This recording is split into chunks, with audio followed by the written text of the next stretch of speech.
Thank you.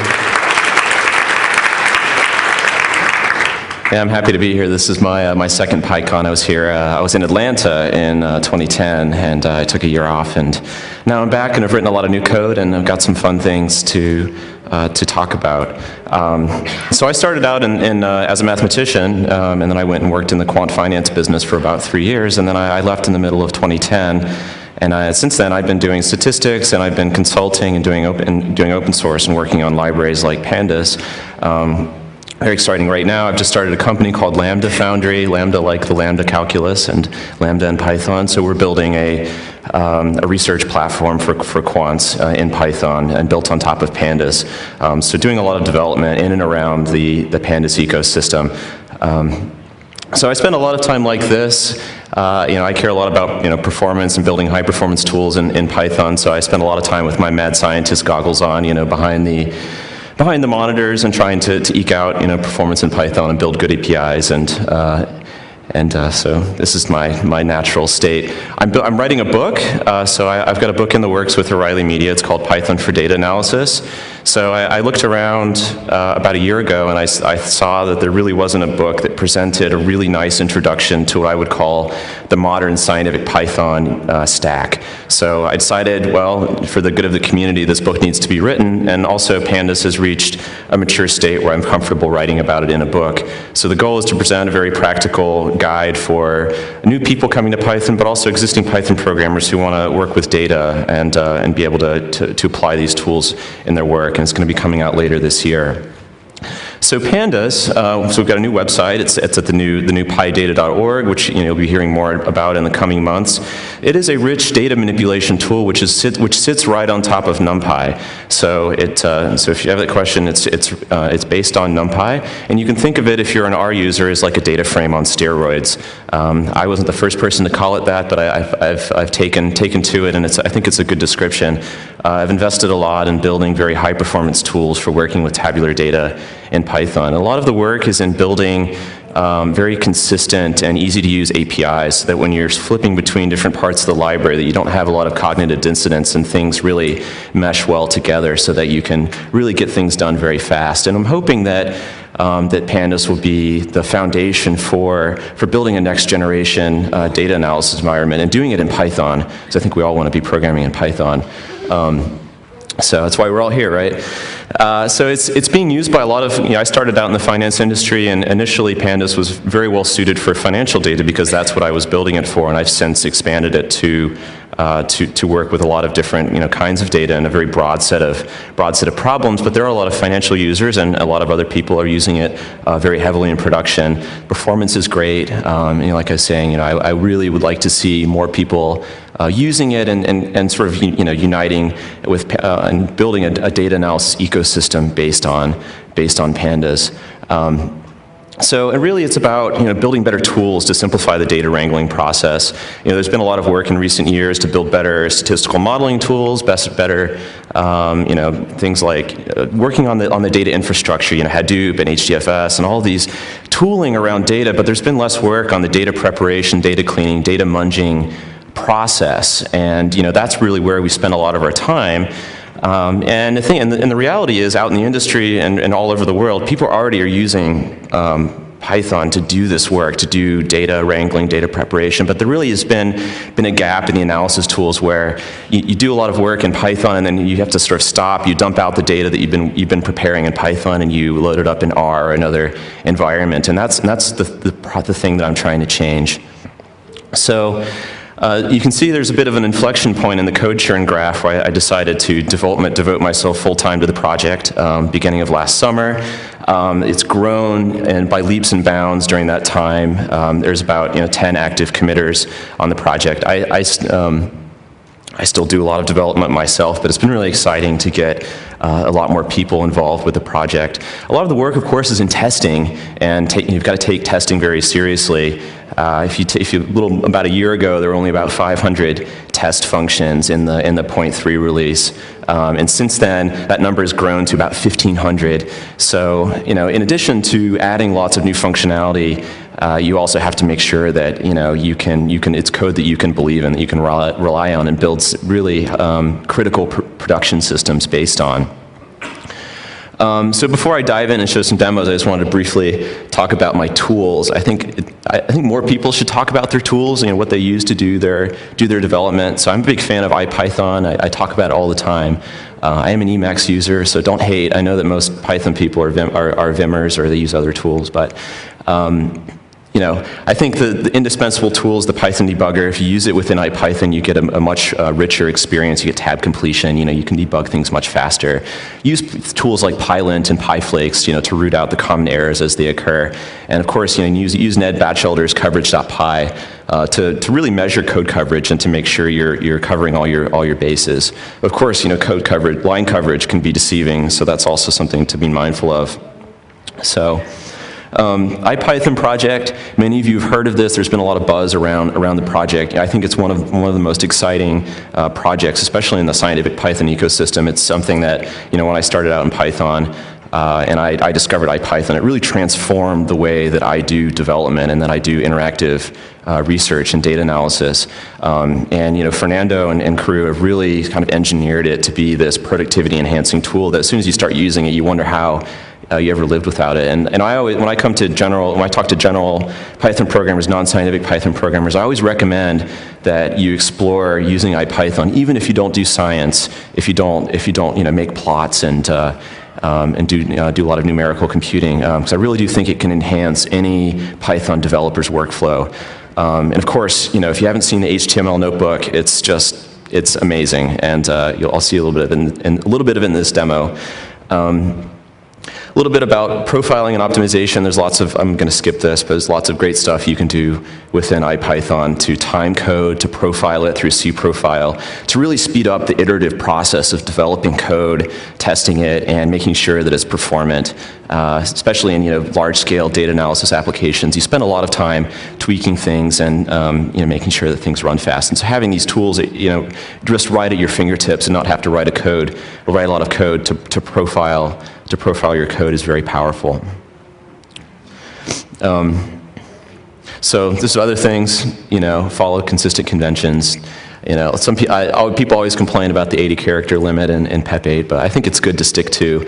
And avoid long functions is something I've also thought about. So I made this histogram of the Pandas code base, about 2,000 functions, and I was happy to see that fewer than 20 of them have more than 50 lines. So I'm pretty good about following my own advice, and I certainly would recommend it to you. If you have a really long function, refactor it into a smaller function. It will make your life easier in the long run. So how many of you know Uncle Bob Martin? So he's a big advocate of test-driven development. I'm not much of a TDD adherent, but there's a lot of good lessons to learn from things that he's written. And I recommend that you check out his YouTube talk, What Killed Smalltalk Could Kill Ruby Too.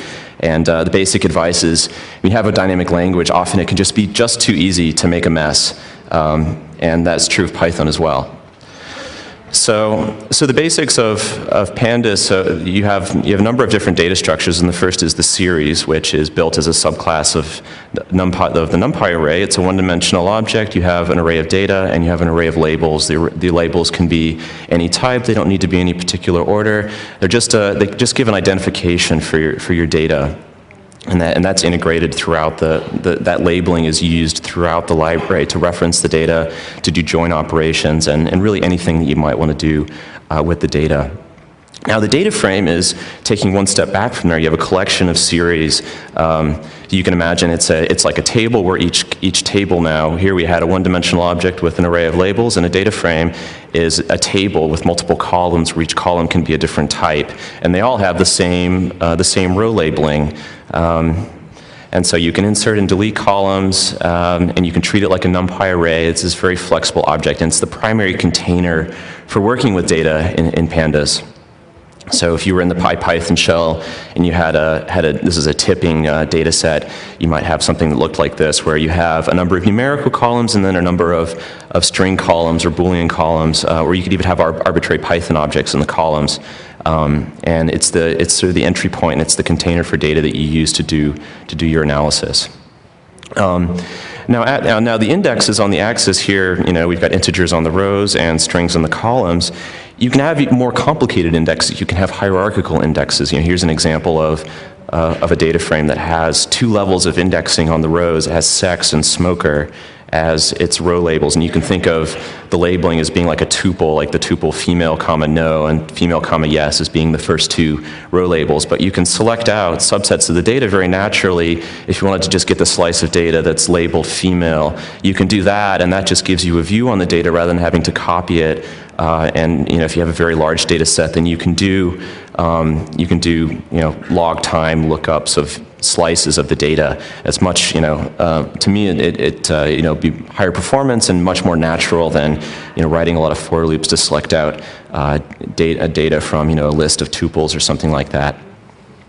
So the axis indexing is one of the things that really sets Pandas apart from really anything else that I've seen in R or any of the other, the commercial data analysis environments. And what it allows you to do, and I've started to call it enables you to do alignment-free programming. So any time, if you've ever worked with time series data or any form of labeled or relational data, how much time have you spent, munging things into a table where things are laid out a little bit differently, and you have to explicitly align things by hand, so you know that all the dates in the time series are lined up, or all of the keys match between a set of tuples. So the axis indexes are built in, and they allow you to basically not think about this problem. You have API functions to do explicit data alignment, but often it does the munging for you and allows you to sort of really focus on your analysis. So, a very simple example here, we have two series objects that are labeled a little bit differently, one that's labeled B through E and another that's A through D, but you can actually add them together, and you're not just doing an array operation, you're really doing a join, where it looks at the indexes and says, no, these aren't the same, so I need to union them together, realign the two series, and then add the values together. And you see, because there was a mismatch, that you get missing value markers, NAs, in the result. So another very powerful concept in Pandas is this idea of group by. So I'm sure many of you have written a group by statement when you're doing SQL or a different kind of a database framework. So you have labelings for your data, and it enables you to split the data into groups and apply arbitrary Python functions to it. Those could be group-wise modeling functions or simple aggregations, sum or median or standard deviation, and to aggregate and basically produce summary statistics on very large data sets very concisely. I'm going to show you some examples of that. So the hierarchical indexing that I talked about, basically, it gives you a way to treat a data set like having a tree of relations along one axis, so that you can very easily select out groups of data, and it integrates very naturally in the group by operations. So here in this index case, we have two groups of data. The first is the A group, which has as its inner level the labels 1, 2, 3, and then the B group has the labels 1, 2, 3, 4. So you can have uneven group sizes within each level of the tree of data. So I'm just going to show a quick demo with a couple of data sets, one of which will be familiar to anyone who was at my tutorial here at PyCon. And this is all running within the IPython HTML notebook, which if you haven't seen, you really have to. It's just this amazing project. So I've got a data set which contains about 500,000 rows. It's the Federal Election Commission disclosure data. So it's records for all of the contributors to the 2012 United States presidential election. So we have make this a little bigger here. So we have contributor names, candidate names, their employer and occupation, the amount that they donated, the date that they donated it on, and then some other metadata and things that I haven't really explored, so I can't tell you what they are. So I do a couple little munging things at the beginning. So add a party column, and I group together a couple of occupations which are spelled very differently. And the first thing that I want to do is I want to aggregate the donations by occupation and separate them by party. So the data frame object has a pivot table function, which I pass the column that I want to aggregate, the group that I want to split up along the rows of the resulting pivot table. So if you've ever created a pivot table in Excel, this is very similar to that. And then I specify the party as the group that I want along the columns, and then I can specify an aggregation function, and there's some other options And after I do that, I'm just going to filter out occupations that donated. Let's see here, clear all output. So just filter out occupations that donated at least $2 million to any candidate. And so this produces a table in this object that you get back as a data frame, and you can see that the columns are labeled by Democrat and Republican, and so the name of the columns is here, which says party, and then the row labels are the occupations that met the criterion in this statement. And so you can see that, you know, attorneys and I think retired people are the ones who donate the most money to political candidates in general. But this is a little bit hard to visualize, so you can take this object that you got back, this data frame, and do plot, use its plot method with kind equals bar, and that gives us a nice bar plot with the occupations along the x-axis, and here you can see exactly what's going on. Well, there's a big group of Republican donors who didn't specify what their occupation was. I guess they were embarrassed about it, and it turns out a lot of homemakers donate to the Republican Party, and more attorneys donate to the Democrats. Go figure, but it's really the retired folks that are opening up their pocketbooks for the election. So I also discovered while I was looking at this data set that there was this fellow down in Atlanta named James Kobe who identified himself as a zombie slayer. And I bet you can guess he donated to Ron Paul. So in the amount of $1,556. So that's pretty, he even has an LLC, Atlanta Zombie Services LLC. How about that?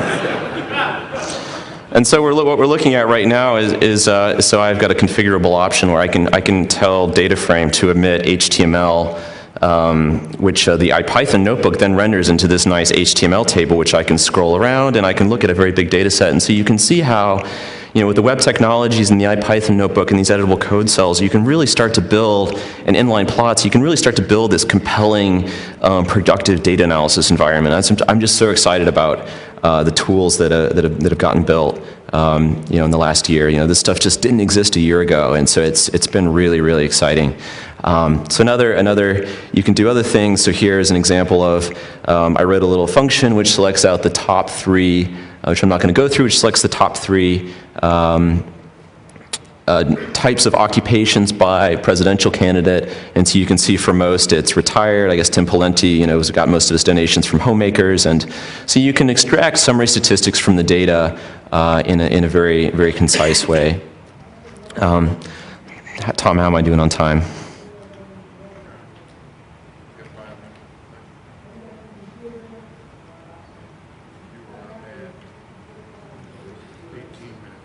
Okay, so I've got 12 minutes left. All right, I'm going to skip the second data set. Well, I thought I had 40 minutes, so that's my mistake.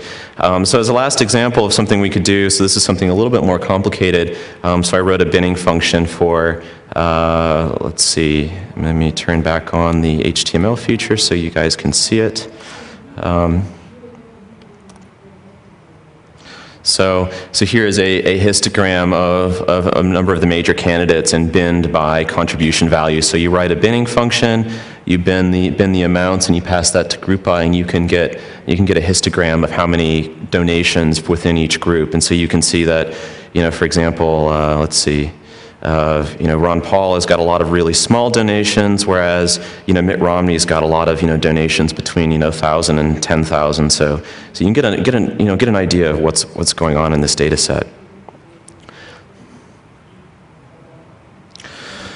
So back to the slides. So very briefly, you know, a lot of people ask me, what's in Pandas? What's it going to do? I made this bar plot of, you know, these are the sub packages of Pandas, and so the biggest sub-package is the tests, and so many of these have just come out of working with real-world applications for the last 4 years, and honestly, I mean, that's probably the most valuable thing in the library. There's 68 lines of tests for every 100 lines of production code. You know, a lot of people, you know,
using pandas.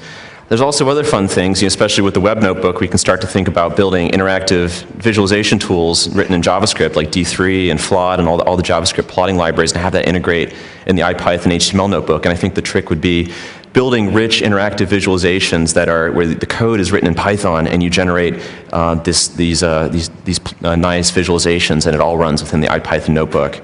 There's also a lot of interest in building other backends for data frame so that it can work with big data, so memory mapped files, and figuring out how pandas could connect to a Hadoop-based environment, so you can write all of your maps and reduces as pandas code. Like I was saying, building tighter integration with the IPython notebook. There's a lot of interest right now in building, generally speaking, building better statistical graphics functionality in Python. If any of you use R, the ggplot2 library is fantastic for building really attractive, rich, static visualizations in R. And we really need something like that in Python. And it would be great to use Pandas as the base layer for that. And if we could also do it in an interactive way, that would be even better. So if any of you know Peter Wang, I think he's going to give a lightning talk on this, so talk with him. There's a lot of interest here, and I think we've got the momentum to make this happen. So the Pandas for big data questions, so having rich data tools that can operate on big data. Right now, Pandas is an in-memory data tool, and I haven't, having not had to work with big data, I just haven't had to invest time in the big data problem. So there's a lot of opportunity here, and so if you have big data, you want to use Pandas. This is another entry point. So I care a lot about performance, so much so, and the question is, we all test our code, but how many of us actually test the performance of our code on a systematic basis? And I was doing this all the time, and I'd work on something, I'd get it really fast, and I'd come back a few months later and found that it got slower, and I'd track down the commit where that happened, and I'd sort of, be a lot of, face palms, not realizing that something I did had unintended consequences. So I needed to scratch my itch, so I started this little project called vBench. So if you're interested in monitoring the performance of your code in a systematic way, it's a very lightweight framework that integrates with Git. So you can point it at your code base, write a little bit of setup code, and then write some small little benchmark objects, and it will create a graph of the performance of a statement over time. And this could be something that takes less than a microsecond, and you can still get meaningful timings.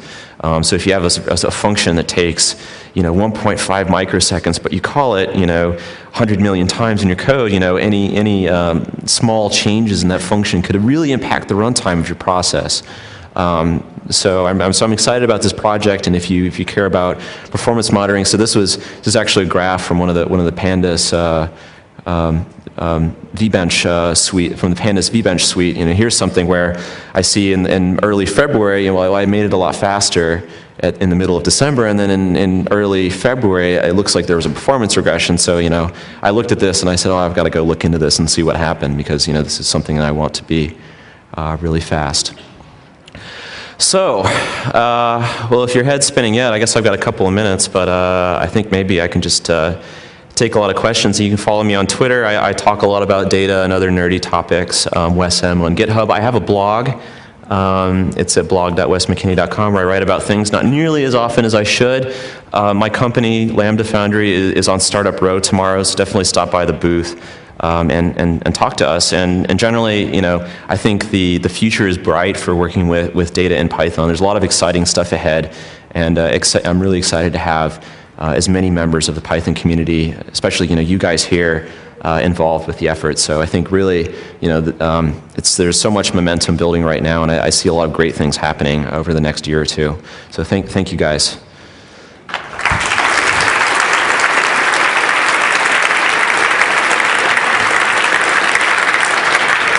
He did finish a little early, so we've got a little bit more than 5 minutes available for questions. I'd like to start, and we've got microphones set up here and there. Could you talk a little bit about the statistics that you already got working with Pandas? Because I know you've got a fair amount with that. Statistics in general? Yeah. Okay, so the question is what statistical tools do I have working with Pandas? So inside Pandas, there's a fairly nice implementation of linear regression models and moving window linear regression models.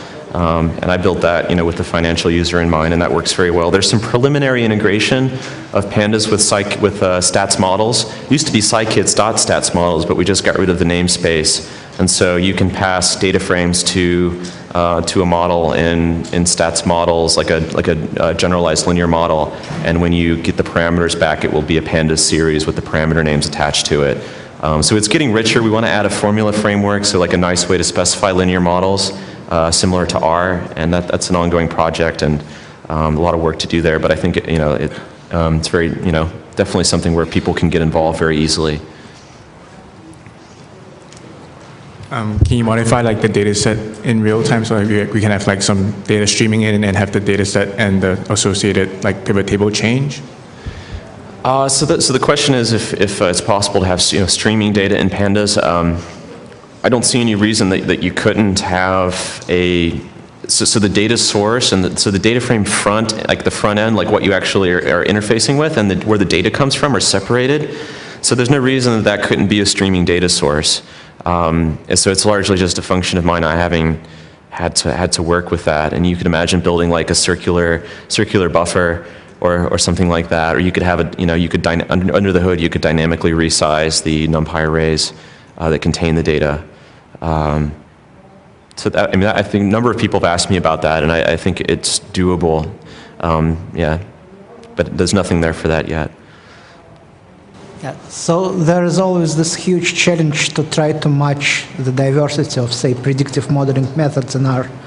So I'm sorry, There is this huge diversity of, say, predictive modeling methods in R, like Yes. hundreds of various things available. How are you going to, what are your plans of getting to that scale? I guess the question is that there are hundreds of packages and methods and tools that people are already reusing in R. Well, I guess you have to start somewhere. I don't think I don't think it makes sense to go and start to port all 3,000-4,000 R packages, but I think there's a standard set of 20 or 30 packages that are extremely commonly used that could address 80 or 90% of people's use cases, and that would really go a long way toward enabling many people to do all their work in Python. A lot of the statistical, like underlying statistical functionality, probability distributions and basic things you need to do statistics are already there. It's mainly just a matter of polish and user interface at this point. So most of the kinds of data analysis that I want to do usually involves munging logs from an application server. And so instead of having time series where there's a fixed set of instance where I have a value, I instead have a lot of events that happened at various times. And then I want to aggregate, but also want to split it apart. I know that I get certain method calls that take so long, other method calls that take a different amount of time. When the application server CPU spikes, I'd like to know what kind of method is causing that change when we do a release. And I haven't seen that kind of tool built into things. When I see time series analysis, I'm like, I think I have a time series, but I don't. Right. I have a bunch of events that I have to convert into a time series, and that's usually the pain point for me. Yeah, no, I think this would definitely be an ideal tool for that. Out of the box, it works. You can throw irregular time series into it, which it sounds like what you have. Well, and that you might. Yeah, it's not quite an irregular time series. It's a series of events. Right. And each event took a certain amount of time, and I don't care about the time each individual event took. I care about the aggregates over slices of those events. Well, I guess what you would have is you would have events with timestamps. Yeah. I guess, right? And so you would create an object with the rows being those the data associated with those events along with the timestamps, and then you would define the intervals of time, or however you want to actually aggregate that. You could define the way that you want to aggregate it, and then then sum all that up to create the sort of the regular series, or to get this was the amount of to get those spikes and to actually analyze that. And I think you could do that. I think you could do that very easily with this tool. Yeah.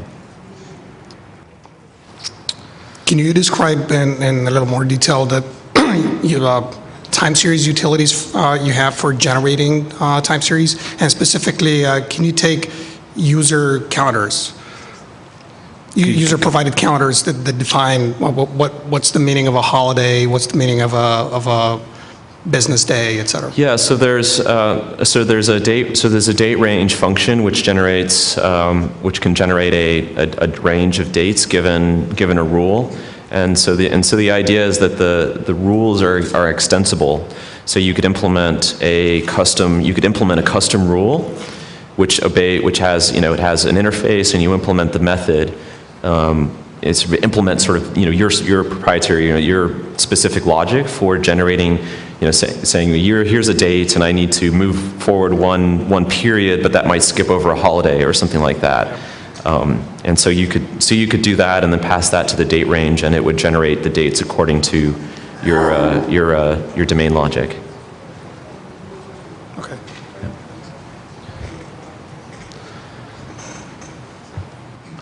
Okay, thank you very much. Thank you, Wes. Great job.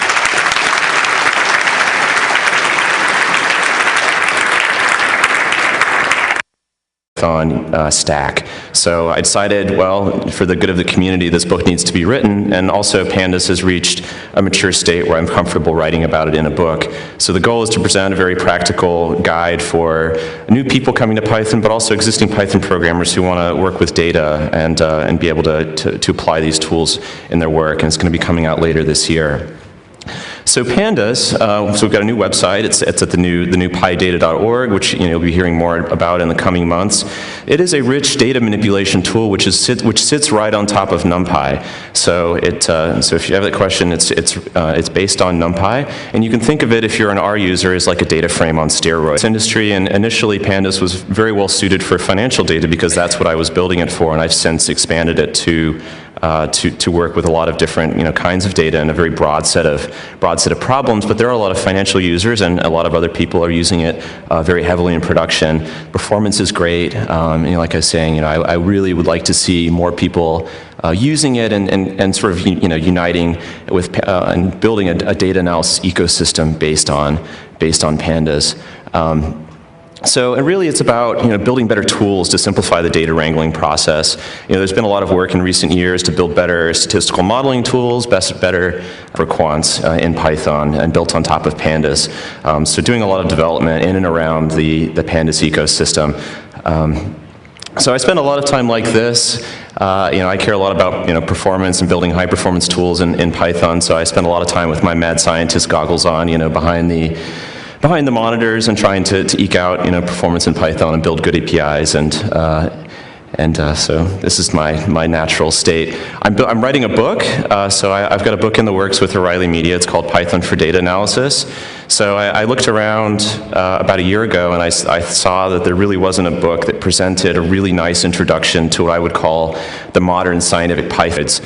I wasn't the first person to call it that, but I've taken to it, and I think it's a good description. I've invested a lot in building very high performance tools for working with tabular data in Python. A lot of the work is in building very consistent and easy to use APIs, so that when you're flipping between different parts of the library, that you don't have a lot of cognitive dissonance and things really mesh well together, so that you can really get things done very fast. And I'm hoping that Pandas will be the foundation for building a next generation data analysis environment, and doing it in Python, because I think we all want to be programming in Python. So that's why we're all here, right? So it's being used by a lot of, I started out in the finance. Thank you. Yeah, I'm happy to be here. This is my second PyCon. I was in Atlanta in 2010, and I took a year off, and now I'm back, and I've written a lot of new code, and I've got some fun things to talk about. So I started out as a mathematician, and then I went and worked in the quant finance business for about 3 years, and then I left in the middle of 2010. And since then, I've been doing statistics, and I've been consulting and doing open source and working on libraries like Pandas. Very exciting right now. I've just started a company called Lambda Foundry, Lambda like the Lambda calculus, and Lambda in Python. So we're building a research platform for